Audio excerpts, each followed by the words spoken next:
menjawab pertanyaan, mungkin ada orang nanya, oke Ustadz, kalau seandainya Allah itu tidak di langit, tidak di aras, tidak duduk di sini, terus Allah itu adanya di mana? Nah, saya sudah katakan, ini pertanyaan sejak awal sudah salah. Kenapa salah?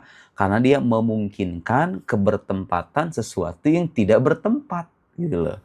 Allah itu sejak awal beda dengan makhluknya. Anda jangan bayangkan, inilah masalah kita. Kadang-kadang kita itu memahami Tuhan sesuai dengan bagaimana kita melihat objek yang ada di alam semesta ini. Saya bertempat, meja ini bertempat, Anda juga yang menonton ini bertempat. Allah itu beda dengan makhluknya. Kan Anda belajar dalam ilmu akidah, sifat Allah itu mukhalafah lil hawadis, berbeda dengan makhluk. Kalau makhluk bertempat, berarti Allah tidak bertempat.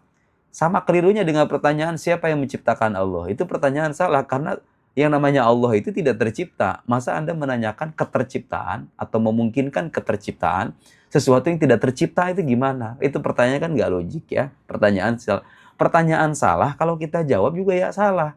Terus gimana jawabannya? Jawabannya adalah Allah tidak bertempat, dan pertanyaan ini keliru. Itu jawabannya. Ya, silahkan dikoreksi ya kalau ada pertanyaan-pertanyaan semacam itu. Sejak kapan Allah ada? Itu juga sama, pertanyaan keliru. Kenapa? Karena pertanyaan sejak kapan itu berlaku bagi sesuatu yang berwaktu, ada permulaannya. Kayak saya nih, sejak kapan kamu terlahir? Saya jawab tanggal segini, hari segini. Karena saya ada permulaannya. Tuhan kan nggak ada permulaannya. Kalau Tuhan ada permulaannya, dia bergantung sama yang lain dong. Bukan jadi Tuhan namanya. Nah, lihat.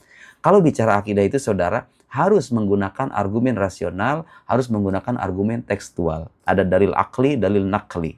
Dalil dari Al-Quran dan Sunnah, atau dalil rasional. Ya, tidak boleh berdasarkan selera, harus, dan kemudian diperkaya dengan referensi ulama yang mengahli dalam bidangnya. Makanya saya di 2 video sebelumnya